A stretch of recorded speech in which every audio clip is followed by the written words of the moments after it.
Hello everyone, welcome back to our channel. First time ఎవరైనా మన channel చూస్తున్నట్టయితే వెంటనే ఛానల్ లైక్ చేసి సబ్స్క్రైబ్ చేసి షేర్ చేయండి. అలాగే పక్కనే ఉన్న బెల్ ఐకాన్ క్లిక్ చేయండి. అలా క్లిక్ చేయడం ద్వారా మనం పెట్టిన వీడియో మీకు అప్డేట్స్ అనేవి వస్తాయి. మరి రోహిణి గురించి బాధపడుతున్న మనోజ్ని చూసి రోహిణిని ఎలాగైనా ఇంటికి తీసుకురావాలని నిర్ణయించుకుంటాడు. అలా నిర్ణయించుకోగా మీనా అంటుంది, అత్తయ్య గారు కూడా ఇంటికి రావడం లేదు, అలాగే రోహిణి కూడా రావడం లేదు, ఇల్లంతా ఏదోలా ఉంది. ఎలాగైనా సరే అమ్మమ్మ గారు వచ్చాక రోహిణిని ఇంటికి తీసుకొని రావాలని మీనా అంటుంది. అప్పుడు రోహిణిని తీసుకొచ్చాక అందరూ ఉంటే ఇల్లు కలకల్లాడుతూ ఉంటుంది. అంటుంది మీనా, మా నాన్నమ్మని తీసుకురావడానికి మా నాన్న వెళ్ళాడు కదా, వచ్చాక ఈ సమస్య పరిష్కారం అవుతుంది. మా నాన్నమ్మ వస్తే కానీ ఈ రోహిణి సమస్యకు పరిష్కారం కుదరదు. అప్పుడు మా అమ్మ మీద కోపం వస్తే అప్పుడు మా నాన్నను ఓదార్చి మా అమ్మని బుత్తగించి వాళ్ళిద్దరిని కలిపింది మా నాన్నమ్మనే. అలానే మా నాన్నమ్మ వచ్చాక రోహిణిని మనోజ్ని ఇద్దరిని కలుపుతుంది. అలాగే తిరిగి రోహిణిని కూడా తీసుకొని వస్తుంది. మీ నాన్నమ్మ వస్తుందా మరి అని రోహిణి వస్తుందా అని అడుగుతుంది మీనా. ఎందుకు రాదు, ఎవరైనా వచ్చి తనని పిలుస్తారని ఎదురు చూస్తూ ఉంటుంది రోహిణి. ఎందుకు రాదు అని అంటుంది. ఇద్దరు భార్య భర్తలు దూరంగా ఉంటే ఆ బాధ ఎలా ఉంటుందో నేను మనోజ్ని చూస్తుంటే చాలా బాధగా ఉంది అని అంటుంది. అప్పుడు బాలు అవును మీనా, వాడు మంచం మీద పడుకొని రోహిణి అంటూ చాలా బాధపడుతూ ఉన్నాడు. తన భార్య దూరమైనందుకు చాలా బాధపడుతూ ఉన్నాడు. తనని మోసం చేసినందుకు ఎంత బాధపడుతున్నాడో తన భార్య దూరమైనందుకు కూడా చాలా బాధపడుతూ ఉన్నాడు. కాకుంటే ఆమె నిజం చెప్తే ఫస్టే బాగుండేది, అంతగా బాధపడేవాడు కాదు. ఆ పోలీస్ స్టేషన్లో ఆ అరుణ్ గాడు ఎన్నెన్ని మాటలు అన్నాడో మనోజ్ని తెలుసా, చాలా తిట్టాడు అని అంటున్నాడు. అయితే ఏంటి, మీ అన్నయ్యను అరెస్ట్ చేసింది అతనా, మీ అన్నయ్య అని తెలిసి అరెస్ట్ చేశారా అంటే లేదు మా అన్నయ్య అని తెలిసి అరెస్ట్ చేయలేదు, తెలియకుండానే చేశాడు. అప్పుడు నాన్న అన్నారు, మీరు ఇలాంటి కొడుకుల్ని కన్నారేంటి, ఇద్దరు కొడుకులు కూడా రౌడీ విధవల్లా ఉన్నారు అని నాన్నను అంటారు. అప్పుడు నేను వాడిని తిట్టడానికి వెళ్తుంటే నాన్నగారు ఆపారు. మా నాన్న పోలీస్ స్టేషన్ను మా నాన్నను అవమానించినందుకు వాడి చెంప పలగొట్టేదాన్ని నేను అని అంటూ ఉంటాడు బాలు. అరుణ్ అన్న మాటలకి నాకు చాలా కోపం వస్తుందని మీనా అంటుంది. చూడండి, అది పోలీస్ స్టేషన్, మీరు అక్కడికి వెళ్ళి అలా గొడవకు పడకూడదు. ఒక పోలీస్ ఆఫీసర్ పైన చేయి చేసుకుంటే మళ్ళీ మిమ్మల్ని జైల్లో పెడతారు. మీ కోపమే మిమ్మల్ని జైల్లో పెడుతుంది. ఇప్పుడు అతని సంగతి మీరు మర్చిపోండి, తన వర్క్ చేశాడు, ఫస్ట్ మన ఇంట్లో ఉన్న సమస్యను తీర్చుకుందాం అని అంటూ ఉంటుంది మీనా. తర్వాత మీనా తన బిజినెస్ గురించి పూల డెలివరీ కోసం వెళ్తూ ఉంటుంది. అలా వెళ్తూ ఉంటే ఆటోలో వెళ్తూ మీనాని చూస్తుంది. ఆటోను ఆపుతుంది. అలా ఆటో ఆపి మీనా దగ్గరికి వెళ్ళి మీనా అంటుంది. విద్య అయితే మీనాను పరకలిస్తుంది. మీనా మాత్రం విద్యతో మాట్లాడదు అస్సలు. ఎందుకు మీనా, నువ్వు నాతో మాట్లాడడం లేదు, ఎందుకు నా మీద కోపమా, ఎందుకు కోపం మీనా అంటే, నీ ఫ్రెండ్తో కలిసి మా కుటుంబాన్ని నువ్వు కూడా మోసం చేసావు కదా, మా కుటుంబం పరువు తీసావు కదా అని అంటూ ఉంటుంది మీనా. అలాగానే విద్య చెప్తూ ఉంటుంది. ఏం చేయమంటావు మీనా, మరి రోహిణి మనోజ్ని ప్రేమించింది, మనోజే కావాలనుకుంటుంది, మనోజ్ని పెళ్లి చేసుకోవాలనుకుంది. కానీ మీ అత్తయ్య గారిని చూస్తే కోటీశ్వరాలు అయితేనే పెళ్లి చేసుకుంటాను అనుకుంటుంది, కోటీశ్వరాలే కోడలుగా రావాలని మీ అత్తయ్య అనుకుంటుంది. మరి ఏం చేయమంటున్నావు? అలాంటి పరిస్థితిలో తన కోటీశ్వరాలని తన మనోజ్ని దక్కించుకోవడం కోసం అబద్ధం చెప్పింది. ఏం చేయమంటారు? కానీ మనోజ్కు నిజం చెప్పాలని చాలా ప్రయత్నిస్తూనే ఉంది. కానీ మనోజ్ మాత్రం ఏదో వర్క్లో పడి తన మాట వినిపించుకోలేదు. తర్వాత ఆశ కోసం మీ నాన్నకు ఫోన్ చేయి, మీ నాన్నకి రమ్మను, మీ అమ్మ వాళ్ళని రమ్మను అని మీ అత్తగారు అన్నది. ఒకవేళ ఆమె రోహిణి కోటీశ్వరాలు కాదని తెలిస్తే మరి మీ అత్తగారు దూరం చేస్తుందేమోనని రోహిణి అబద్ధాల మీద అబద్ధాలు 1-2 చెప్పుకుంటూ అలా తన నెత్తి మీదకి తెచ్చుకుంది. కానీ నిజం చెప్దాం చెప్తుంటే మీ అత్తగారు తనని వినిపించుకోకుండా కొడుతూనే ఉంది, ఎల్లగొట్టింది అని అంటుంటే, చూడు దివ్య, మీరు చేసింది చాలా తప్పు. అత్తయ్య రోహిణి మీద ఎంతో నమ్మకం పెట్టుకొని రోహిణిని ఎంతో ప్రేమగా చూసుకునేవాళ్ళు, అసలు చాలా ప్రేమగా చూసుకునేది. డబ్బున్నా డబ్బు లేకున్నా అత్తయ్య ప్రేమనే వేరు. అసలు అత్తయ్య నమ్మకం మీద దెబ్బ కొట్టింది రోహిణి. అందుకే అత్తయ్య గారికి చాలా కోపం వచ్చింది. అసలు చాలా కోపం వచ్చింది అత్తయ్య గారికి అంటుంది. ఇక దివ్య ఎలాగైనా రోహిణిని ఇంటికి తీసుకువెళ్ళు మీనా, అసలు రోహిణి చాలా బాధపడుతుంది, నువ్వు తీసుకొని వెళ్ళు ఎలాగైనా అంటుంది విద్య. ఇక మనోజ్ పరిస్థితి ఎలా ఉంది, తను ఫుల్ తాగి రోడ్డు మీద కనిపించిన అమ్మాయిని, ప్రతి అమ్మాయిని ఎందుకు రోహిణి మోసం చేశావు, ఎందుకు మోహిని ఇలా చేసావని కనిపించిన అమ్మాయిని అందరినీ అలా అడుగుతుంటే ఆ పోలీసులు వచ్చి అరెస్ట్ చేశారు. అప్పుడు మామయ్య పోలీస్ స్టేషన్ వెళ్ళి నా కొడుకు మనసు బాగలేక అలా చేశాడమ్మా అని బతిలాడి పోలీస్ స్టేషన్లో అనగా ఇక అలా పోలీస్ స్టేషన్ నుండి విడిపించారు. ఇంత జరిగిందా అని అంటుంది. రోహిణి అక్కడ ఎంత బాధపడుతుందో అంతకు ఎక్కువగా మనోజ్ కూడా బాధపడుతూ ఉన్నాడు. అలాగే చాలా బాధపడుతున్నాడు. రోహిణి అబద్ధం చెప్పకుండా ఉంటే బాగుండేది, అలా మోసం చేయకుండా ఉంటే బాగుండేది. మరి ఈ పరిష్కారం ఏంటి అనగా అమ్మమ్మ గారిని పిలిపిస్తున్నాము, ఏదో రకంగా అమ్మమ్మ గారితో మాట్లాడి రోహిణికి నచ్చజెప్పి రోహిణిని ఇంటికి తీసుకువెళ్ళేలా చేస్తుంది అమ్మమ్మ గారు అని అంటుంది. ఇక ఏదో ఒకటి చేయండి, చేసి తీసుకెళ్ళండి, రోహిణి కూడా ఏం బాగలేదు, పిచ్చిదానిలా అయిపోయేలా ఉంది అని అంటుంది విద్య. ఇక విద్య చెప్పిన తర్వాత విద్య రోహిణి దగ్గరికి వెళ్ళి రోహిణితో మాట్లాడుతుంది. ఇక మనోజు ఫుల్గా తాగేసి రోడ్డు మీద కనిపించిన ప్రతి అమ్మాయిని రోహిణి రోహిణి అంటున్నాడని విద్య వెళ్ళి చెప్తుంది. అసలు మనోజ్కి పరిస్థితి రావడానికి కారణం నేనే.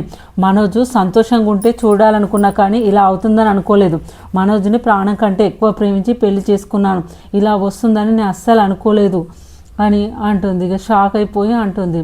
ఇక విద్య నువ్వేనా ఇలా మాట్లాడేది రోహిణి, అసలు నీకే అంత ప్రేమ ఉంటే వెంటనే నువ్వు మనోజ్కు ఫోన్ చేసి మాట్లాడు అని అంటుంది. లేదు నేను ఫోన్ చేయను, అమ్మమ్మ గారు వస్తారన్నారు కదా, అమ్మమ్మ గారు వచ్చి మాట్లాడతారు కదా, అప్పుడు అమ్మమ్మనే ఏదో పరిష్కారం చూపిస్తారు.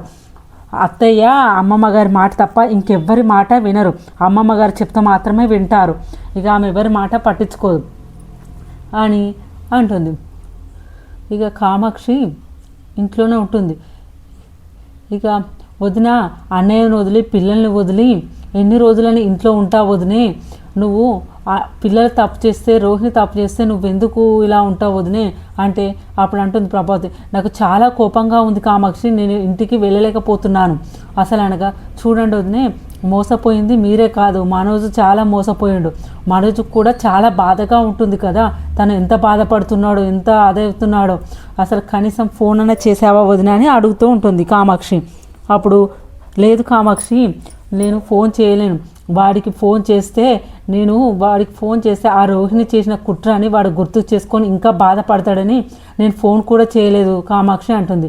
ఆ మాట విన్న వెంటనే చూడు కామాక్షి ఇలా అంటుంది, ఇప్పుడు కూడా నువ్వు మనోజ్కు ఫోన్ చేయకుంటే మనోజ్ చాలా బాధపడుతూ ఉంటాడు అని అంటుంది.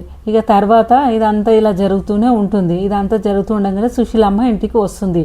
ఇక సుశీలమ్మ వచ్చిన తర్వాత మనోజ్ తన గదిలో కూర్చొని తాగుతూ ఉంటాడు. అప్పుడు మనోజ్ దగ్గరికి వెళ్తుంది. నానమ్మ నువ్వా, నా భార్య నన్ను ప్రేమించానని చెప్పి ఎంత అబద్ధం చెప్పి పెళ్లి చేసుకుందో చూసావా నానమ్మ, మమ్మల్ని ఎట్లా మోసం చేసిందో అంటే, మోసం చేసింది నీ భార్య కాదురా, నువ్వు మీరే మోసపోయారు, తన ముందు నుంచి తన మాట తీరేంటి, తను ఎలాంటిది, కనీసం వాళ్ళు ఏంటి అని తెలుసుకోకుండా కోటీశ్వరాలు కోట్లు ఆస్తుందని అనగానే మీ అమ్మ నువ్వు పైసల కోసం ఆశపడి రోహిణి మాట విని తన ప్రవర్తన తెలుసుకోకుండా మీరు సంబంధాలు ఓకే చేసుకొని పెళ్లి కూడా చేసేసుకున్నారు, తప్పంతా మీదే, ఇక నిండా మునిగారు, ఇంకెందుకు ఇప్పుడు మీకు చాలా ఎందుకు అనిపిస్తుంది, ఫస్ట్ మీ అమ్మకు ఫోన్ చేసి మాట్లాడు అని సుశీల అంటుంది. ఇక అలా చెప్పగానే ఫోన్ అయితే చేస్తూ ఉంటాడు మనోజ్. ఇక అలా మనోజ్ ప్రభావతికి కాల్ చేసి, ఇక మనోజ్ కాల్ చేస్తుండగా ఇలా ప్రభావతి అంటుంది ఫోన్ నాన్న మనోజ్ ఇలా ఉన్నవరా, ఏం చేస్తున్నవరా అంటే, అప్పుడు సుశీల ఫోన్ చేస్తే వాడి బాధ పోతుందా, వాడి పిల్లని తిరిగి వస్తుందా, నువ్వు ఫస్ట్ ఇంటికి రా అని అంటుంది సుశీల. అప్పుడు నువ్వు ఫస్ట్ ఇంటికి రా అత్తయ్య మీరు అంటే నువ్వు ఫస్ట్ ఇంటికి రా అనగానే అప్పుడు ప్రభావతి ఇక అలా ఫోన్లో మాట్లాడేసరికి ఇక పక్కనే ఉన్న కామాక్షి ఇలా అంటుంది, ఏంటి అత్తయ్య అంటున్నావేంటి, పిన్ని గారు ఏమైనా వచ్చారే ఏంటి అని అంటుంది. ఇక అప్పుడు ప్రభావతి అంటుంది, అవును కామాక్షి మా అత్తగారిని తీసుకొని వచ్చినట్టు ఉన్నారు, ఇప్పుడు మామూలుగా తిట్టదు నన్ను. మీనా అని పేదింటి అమ్మాయి అని ఎంత చులకన చేసి ఎంత బాధ చేశాను, ఎంత ఇబ్బంది పెట్టాను. మీనను తక్కువ చేసి నీ పెద్ద కోడల్ని నెత్తిన పెట్టుకొని చూసుకున్నావు కదా, ఇప్పుడు తగిన శాస్తి జరిగిందా? ఇప్పుడు నేను వెళ్ళకపోతే ఒక బాధ, వెళ్తే ఒక బాధ, ఇప్పుడు ఏమవుతుందేమో అని ఇక ప్రభావతి కామాక్షి దగ్గర నుంచి బయలుదేరి ఇంటికి వెళ్తుంది. కామాక్షి అమ్మయ్య పెద్దమ్మ వచ్చిందంటే పని కంప్లీట్ అయినట్టే, ఈ పరిష్కారం ఏదో రకంగా చూపిస్తుంది పెద్దమ్మ, అందుకే పెద్దమ్మను రప్పించినట్టున్నారని కామాక్షి అనుకుంటుంది. ఇక ప్రభావతి ఇంటికి వెళ్తుంది. అలా వెళ్ళిన ప్రభావతి ఇక సుశైల ఇలా అంటుంది, ఏంటి ప్రభా, అసలు ఏంటి, నువ్వు ఏమనుకుంటున్నావు, అసలు ఇంటికి రాకుండా ఏం చేస్తున్నావు, తప్పు చేసిన వాళ్ళు ఉండగా నువ్వెందుకు ఇంటికి రాకుండా కామాక్షి వాళ్ళు ఇంట్లుంటున్నావు, అసలు ఏంది ప్రభావతి అని అంటుంది సుశీల. ఇక అనగా ఏం చేయాలి అత్తయ్య, ఆ పాపిష్టిది ఆ రోహిణి చేసిన పరిస్థితికి నేను నా కొడుకు శిక్ష అనుభవించవలసి వస్తుంది. అది మోసం చేసింది, మమ్మల్ని నమ్మక ద్రోహం చేసి పెళ్లి చేసుకుంది. మేము ముఖం చూపించలేకపోతున్నాం అత్తయ్య, అసలు మా బాధ చెప్పలేకపోతున్నాం అత్తయ్య అంటే, అదేంటి నువ్వు ముఖం చూపించలేను అంటున్నావే, రోహిణిని అడ్డు పెట్టుకొని చిన్న కోడల్ని నానా తంటాలు పడి తిట్టి చాలా గొడవ పడ్డావు ఇది పేదింటిదని. అప్పుడు తనకు సేవలు చేపించావు, అప్పుడు తోటి కోడలకు అత్తగారికి సేవ చేస్తున్నానులే అని సంతోషపడ్డది, కానీ ఏం ఎదురు చెప్పలేదు. మీనాను అంటుంటే రోహిణి కనీసం పోనీలే అత్తయ్య అలా అనకండి, రేపటి రోజు అనేది ఉంటే నాకు కూడా ఇలానే బయటపడుతుందని నీ కోడలు ఆలోచించలేదు. ఇద్దరు కలిసి మీనాను అలా చేశారు అంటే, అవును అత్తయ్య ఇలాంటి పరిస్థితి మాకు వస్తుందని నేను కూడా అనుకోలేదు అత్తయ్య, ఇలాంటి పరిస్థితి తీసుకొస్తుంది, ఇలా మోసం చేసి పెళ్లి చేసుకుంటుంది, కోటీశ్వరులని చెప్పి మరీ మోసం చేసి పెళ్లి చేసుకుంటుందని నేను అనుకోలేదు అత్తయ్య, నమ్మక ద్రోహం చేసింది అత్తయ్య అని అంటే, అప్పుడు సుశీల అనమాట, ఏదో జరిగింది మనోజ్ గారు ఎలా అయిపోయాడో చూసావా, వాడి కోసమైనా వాడి బాధ చూడలేకనైనా నువ్వు మనసు మార్చుకో అని అంటుంది. నేను అసలు మనసు మార్చుకోలేను, ఆ పాపిష్టి దాని ముఖం చూడలేను, అది మోసం చేసింది, ఆ పాపిష్టి దాన్ని నేను ఇంటికి రానివ్వను అత్తయ్య, దయచేసి ఒక్క విషయంలో నన్ను క్షమించండి అత్తయ్య అంటుంది ప్రభావతి. మీ విషయంలో కాదంటున్నందుకు నన్ను క్షమించండి అత్తయ్య, దాన్ని మాత్రం నేను రానివ్వలేనంటే, చూడు ప్రభా, నువ్వు పాపాన్ని మూట కట్టుకోకు, భార్యాభర్తల్ని విడదీయకు అనగా అప్పుడు ప్రభావతి అసలు పాపిష్టి దాని కాపురం కూల్చేసినా కూడా పాపం అనేది తలగదత్తయ్య, అది చాలా మోసం చేసింది, దాన్ని విడదీసినా కూడా పాపం అనేది తలగదంటే, రోహిణికి సంబంధం వచ్చినప్పుడు అదే తల్లిదండ్రి రాకుండా అది మాత్రమే స్వీట్ బాక్స్ తీసుకొని వస్తుంది, అసలు అది మాత్రమే తల్లిదండ్రి రాకుండా స్వీట్ బాక్స్ రావడం ఏంటి, నువ్వు అసలు ఎంక్వైరీ చేసావా, అసలు నువ్వు దాని గురించి ఆలోచించావా అని అడుగుతూ ఉంటుంది. ప్రభావతిని వాళ్ళ అత్తయ్య ఇలా నిలదీసి రోగిణి గురించి అడుగుతూ ఉంటుంది. అలా అడుగుతా అంటే ప్రభావతి ఇక ప్రభావతి అసలు వాళ్ళ పెళ్ళి జరగడానికి కారణం కూడా నువ్వే, ఎందుకంటే వాళ్ళ పెళ్ళి జరగడానికి కారణం నువ్వు, వెనుక ముందు ఆలోచించకుండా కోటీశ్వర్లు అనగానే మరి ఇల్లు వాకిలు కూడా చూడకుండా తల్లిదండ్రిని కూడా చూడకుండా వాడికి ఇచ్చి పెళ్లి చేశావు. ఆ రోజు నువ్వు ఇదంతా ఆలోచించుంటుంటే ఈరోజు ఈ పరిస్థితి వచ్చేది కాదు. అసలు ఇప్పటికైనా నువ్వు ఆలోచించావా, డబ్బు పిచ్చి ఎంత మూర్ఖంగా ఉంటుందో, ఎలాంటి దారులు తీస్తుందో నీకు అర్థమవుతుందా అని అంటుంది. అప్పుడు అరే మనోజ్, నీ భార్య ఇంటికి రావడము ఇష్టం లేదా, నీ భార్యని తీసుకొచ్చుకోవా అసలు అంటే, ఇష్టమే నానమ్మ, నా భార్య ఇంటికి రావాలి, కానీ తను నన్ను మోసం చేసింది అని అంటుంది. అసలు పిచ్చి లేచిందారా, తను మోసం చేసిందని మీ అమ్మ ఇంట్లో నుంచి బయటికి వెళ్ళగొట్టినప్పుడు ఇప్పుడు నా భార్యనే కావాలని పట్టుబడుతున్నావు ఎందుకు రాని అడుగుతుంది ప్రభావతి. అప్పుడు అంటుంది ప్రభావతి, ఏం చేయమంటావమ్మా, నన్ను ఇష్టపడి పెళ్లి చేసుకుంది, నన్ను కావాలనుకోనే కదా, నీకు డబ్బు అంటే పిచ్చని నీ గురించి ఆమె కోటీశ్వరాలని చెప్పి అబద్ధం చెప్పి నన్ను పెళ్లి చేసుకుందమ్మా, నీ వల్లనే కదమ్మా అసలు అని అంటుంది అంటాడు మనోజు.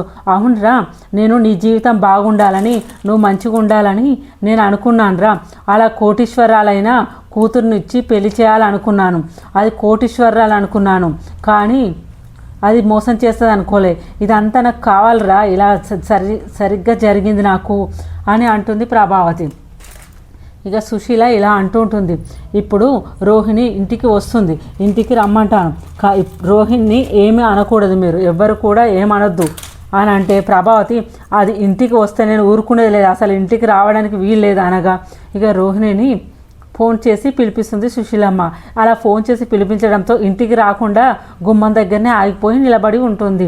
ఇక ప్రభావతికి రోహిణి చూడంగానే చాలా కోపంతో, పట్టరాని కోపంతో మళ్ళీ వెళ్ళి చెంప పలగొడుతుంది. నీకు ఎంత ధైర్యం ఉంటే ఇంటికి వచ్చావే, రమ్మనంగానే వచ్చావా, నీకు చీము నెత్తురు సిగ్గు శరము ఏమి లేవా, పాపిష్టుదాన ఎంత మోసం చేసావే, మమ్మల్ని నమ్మించి మోసం చేసావే, నా కొడుకు జీవితాన్ని ఆగం చేసావే అని మళ్ళీ రోహిణి కొట్టడం స్టార్ట్ చేస్తే ఇక సుశీల మళ్ళీ ఆపుతూ ఉంటుంది ప్రభావతితో.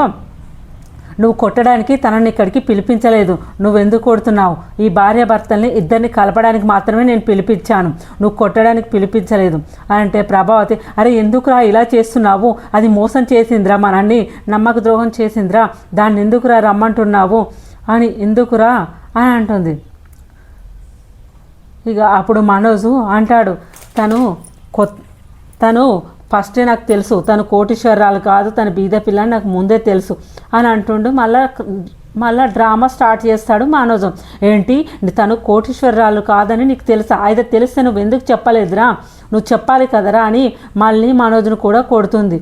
అని అనగా, ఆపమ్మా, ఇప్పుడు నేను పెళ్లి చేసుకున్నంత మాత్రాన నీకేం నష్టం వచ్చింది, అసలు కోటీశ్వరాలు కాకుండా నష్టం ఏంటి, కోటీశ్వరాలు చేసుకుంటే కొన్ని కోట్ల డబ్బు వస్తుందని నువ్వు ఆశపడ్డావా, అయితే ఇప్పుడు మాకు రాలేదు, మాకు కోట్ల డబ్బు లేకుండా మేము ఆనందంగా ఉంటాము, నువ్వు ఇప్పటికైనా మా జీవితంలో నువ్వు జోక్యం చేసుకోకు మా లైఫ్లో అని అంటాడు మనోజ్. అప్పుడు ప్రభావతి, ఇంకా మీ జీవితంలో నేను జోక్యం చేసుకోను, అసలు మీ సైడ్ కూడా చూడను, మీ మొహం కూడా చూడను రా, ఇన్ని రోజులు నీ పెళ్ళాన్ని చూసుకొని మీనాను కూడా తిట్టాను కదరా, మీనాను కూడా నిందలు పెట్టాను రా, మీనా పైన డబ్బులు కొట్టేసి ఎన్ని నిందలు వేసినా అన్నీ తప్పించుకుంటూ వచ్చాను చూడు, నాదే బుద్ధి తక్కువరా, నువ్వు వెనకేసుకొచ్చు నాదే తప్పురా అని అంటుంది ప్రభావతి. ఇక రోహిణిని మళ్ళీ అడుగుతుంది సుశీల, ఏంటమ్మా నువ్వు దాచింది ఒక్క రహస్యమేనా, ఇంకేమైనా దాచిపెట్టావా, ఇంకేమైనా ఉన్నాయా చెప్పు, ఏదన్నా ఉంటే అంటే, లేదా అమ్మమ్మ గారు, నేను ఇక మీదట ఎలాంటి అబద్ధాలు కూడా ఆడను, పద్ధతిగా ఉంటాను ఇక అంటుంది రోహిణి. ఇక తను ఏ రహస్యం దాచిపెట్టలేదు, ఇక నువ్వు ఏ రహస్యం దాచిపెట్టకుంటే సంతోషమే అని అంటుంది సుశీలమ్మ. ఇక ఒకవేళ